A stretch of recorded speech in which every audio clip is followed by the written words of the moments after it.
اعوذ باللہ من الشیطان الرجیم، بسم اللہ الرحمن الرحیم۔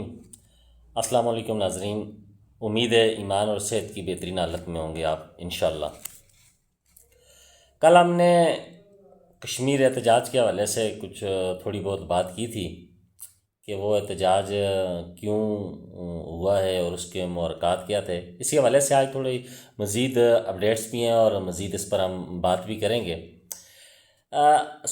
احتجاج جو ہے وہ انتہائی کشیدہ صورتحال اختیار کر چکا ہے اور انتہائی جو ہے وہ کشیدگی کا ماحول وہاں پہ بنا ہوا ہے۔ حالات مزید کشیدگی کی طرف بڑھ رہے ہیں وہاں پہ۔ اس سے پہلے 9 جون کو ہڑتال ہوئی تھی مظفر آباد سمیت جو ہے وہ پورے آزاد کشمیر میں، مکمل شٹر ڈاؤن بھی تھا اور ٹرانسپورٹ وغیرہ بھی بند تھی اور بڑے پرتشدد قسم کے وہاں پر جو ہیں وہ واقعات دیکھنے میں ملے ہیں، نوٹ ہوئے ہیں واقعات۔ تو مظفر آباد کی جو حکومت ہے، آزاد کشمیر کی جو گورنمنٹ ہے، اس گورنمنٹ نے دہشت گردی ایکٹ کے تحت جو ہے وہ کالعدم قرار دیا ہے عوامی جوائنٹ ایکشن کمیٹی کو۔ اس کی بنیادی وجہ مختلف جھڑپیں دیکھنے میں ملیں، گرفتاریاں ہوئیں اور بہت سارے مقدمات ان کے اوپر بنے، اور حکومتی موقف اس پر بالکل واضح۔ حکومت یہ چاہتی ہے کہ آپ آئیں، بیٹھیں، مذاکرات کریں، بات چیت کریں، معاملات کو ہم آئینی اور قانونی طریقے سے حل کریں گے، لیکن ایکشن کمیٹی یہ چیز ماننے کے لیے تیار نہیں ہے اور ایکشن کمیٹی مسلسل جو ہے وہ احتجاج کی سیاست کر رہی ہے۔ بانا یا بنیادی چیز جو اس کے پیچھے رکھی گئی وہ کشمیر اسمبلی کی جو 12 نشستیں ہیں مہاجرین کی، ان کو بنیاد بنایا گیا اور ان کو بنیاد بنا کر جو ہے وہ احتجاج کیے گئے۔ اور بات عوامی مفاد کی ہے، دونوں طرف سے عوامی مفاد کی بات ہو رہی ہے۔ حکومت بھی عوامی مفاد کی بات کر رہی ہے اور ایکشن کمیٹی بھی عوامی مفاد کی بات کر رہی ہے، لیکن یہاں پہ سوال یہ پیدا ہوتا ہے کہ اگر یہ دونوں عوامی مفاد کی بات کر رہے ہیں، اگر یہ دونوں جو ہے وہ عوامی مفاد چاہتے ہیں، تو پھر معاملات ڈیڈ لاک کا شکار کیوں ہیں؟ اگر مقصد دونوں طرف ہے کہ تو بیٹھ کے بات کریں، معاملہ حل ہو جانا چاہیے۔ تو کیا اس سے پہلے جو مطالبات پورے کیے تھے، آپ کے 38 مطالبات پورے ہوئے تھے، کیا وہ ضروری نہیں تھے مطالبات؟ کیا وہ غیر ضروری مطالبات تھے؟ ان کے بعد نئے مطالبات آ رہے ہیں۔ اب مطلب یہ دیکھنے میں آ رہا ہے کہ یہ جو تحریک ہے یہ معاشی مفادات سے نکل کر، پہلے تو چونکہ ان کے معاشی مفادات تھے اس تحریک کے، اس کے لیے یہ تحریک کوشش کر رہی تھی، جدوجہد کر رہی تھی، لیکن اب جو معاملہ آ گیا ہے وہ سیاسی معاملات نظر آ رہے ہیں۔ اب یہ مطلب وہ سیاسی چیزوں کے اندر یہ تحریک انٹرفیئر کرنا شروع ہو چکی ہے، اور اسی طرح یہ جو اب مفادات ہیں یہ ان کو سیاسی رنگ اب جو ہے اس کے اندر نظر آنا شروع ہو گیا۔ تو یہ اگر ماضی کے مطالبات جو ہے وہ مان لیے گئے ہیں تو پھر آپ احتجاج کیوں کر رہے ہیں؟ آپ کے مطالبات مان لیے گئے ہیں، آپ احتجاج کیوں کر رہے ہیں؟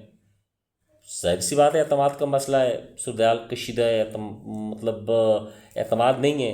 حکومت کو ایکشن کمیٹی پر اعتماد نہیں ہے اور ایکشن کمیٹی کو حکومت کے اوپر اعتماد نہیں ہے۔ بظاہر تو وہ 12 سیٹوں والا مسئلہ لگ رہا ہے کہ یہ 12 سیٹوں کا مسئلہ ہے، لیکن جو حالات نظر آ رہے ہیں وہ تو اس سے کہیں زیادہ خطرناک حالات نظر آ رہے ہیں کہ معاملہ تو یہ 12 سیٹوں سے آگے بڑھ چکا ہے۔ اب یہ جو صورتحال بن چکی ہے اس میں بہرحال فیصلہ اصل تو عوام کرے گی، کیونکہ طاقت کا سرچشمہ عوام ہوتی ہے اور عوام ہی اس بات کا فیصلہ کرے گی کہ جو ہے وہ حالات کس رخ جائیں گے، آنے والا وقت اور عوام فیصلہ کرے گی۔ بہرحال انتہائی کشیدہ حالات ہیں۔ یہاں پہ ایک چیز میں ناظرین کے لیے بتاتا چلوں، اور یہ دیکھیں، جب آپ کسی بھی ریاست کے اندر رہتے ہیں، جب آپ کسی ملک کے اندر رہتے ہیں، تو 2 چیزوں کو کبھی گڑبڑ جو ہے نا وہ نہیں کرنا چاہیے، ایک ریاست کو اور ایک حکومت کو۔ اب ریاست آپ کی ماں ہے، ریاست آپ کا وطن ہے، ریاست آپ کا گھر ہے، ریاست آپ کا ملک ہے۔ ریاست کے لیے آپ قومی ترانے گاتے ہیں، ملی نغمے پڑھتے ہیں، پاک سر زمین شاد آباد کہتے ہیں، عزم علی شان کہتے ہیں، ٹھیک ہے جی، تو یہ ریاست ہے ہماری۔ تو حکومت اس کو چلانے والا ادارہ ہے۔ اگر آپ کے اختلافات ہیں یا آپ کے مطالبات نہیں پورے ہو رہے ہیں تو دیکھیں، بنیادی طور پر آپ نے احتجاج کرنا ہوتا ہے، حکومت کے خلاف احتجاج کرنا ہوتا ہے۔ یہاں پر بہت سارے لوگ، بہت ساری سیاسی جماعتیں بھی معذرت کے ساتھ ہماری، بہت ساری ہماری تنظیمیں، بہت ساری ہماری آرگنائزیشنیں بہت ساری ہماری سیاسی جماعتیں ہیں، بہت سارے ہمارے گروپس، پریشر گروپس، یہ ایک پریشر گروپ بنا ہوا ہے نا جوائنٹ ایکشن کمیٹی، یہ اس چیز کو بھول جاتے ہیں کہ ہم نے احتجاج کس کے خلاف کرنا ہے. ہم نے آیا احتجاج حکومت کے خلاف کرنا ہے، اپنے مطالبات منوانے کے لیے کرنا ہے، یا یہ ریاست کے خلاف چلے جاتے ہیں احتجاج کرنے کے لیے.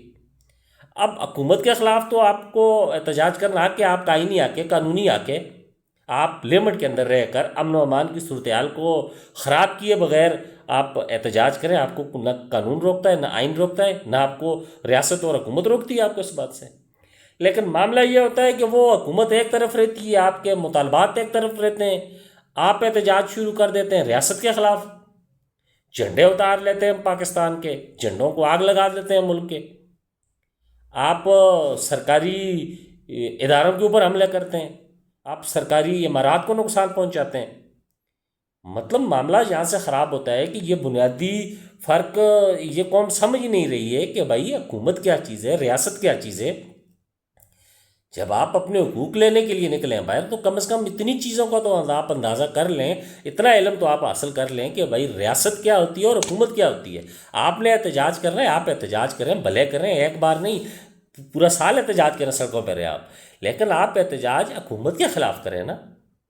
یہاں پر احتجاج جو نکل جاتا ہے وہ نکل جاتا ہے ریاست کے خلاف، ریاست کی ریٹ چیلنج ہو جاتی ہے یہاں پہ. اور پھر کیا ہوتا ہے جب ریاست اپنے اقدامات کرتی ہے تو پھر شور مچایا جاتا ہے جی کہ ہمارے اوپر ظلم ہو گیا ہے. میں یہ ایکشن کمیٹی کے حوالے سے بات نہیں کر رہا، میں دیگر بھی کر رہا ہوں کہ ہم کو پاکستانی قوم بنیادی طور پر شعور سے کافی پیچھے ہو چکی ہے یہ قوم. اس کو یہ فرق کرنا چاہیے کہ بھائی ریاست کیا ہوتی ہے اور حکومت کیا ہوتی ہے. جب آپ احتجاج کریں، حکومت کے خلاف احتجاج کریں، اپنے مطالبات منوائیں، لیکن ریاست کا اس میں کیا قصور ہے؟ اب آپ کے مطالبات حکومت نہیں مان رہی ہے، آپ کا مسئلہ حکومت کے ساتھ ہے، تو پاکستان کا کیا قصور ہے؟ یہ تو ہمارا ملک ہے، ہماری جان ہے، ہماری ماں ہے، ہمارا ایمان ہے پاکستان. تو یہ چیز ہے. امید کرتا ہوں کہ انشاءاللہ تعالیٰ یہ حالات زیادہ کشیدگی کی طرف نہیں جائیں گے. اللہ تعالیٰ سے دعا ہے کہ اللہ تعالیٰ ہمارے وطن عزیز پر اپنی رحمتوں کے سائے قائم رکھے، اور اللہ تعالیٰ یہاں رحمتوں کی بارشیں برسائے اپنی رحمتوں کی. تو دعاؤں میں یاد رکھیے گا. انشاءاللہ تعالیٰ اگلی ویڈیو تک کے لیے اللہ حافظ.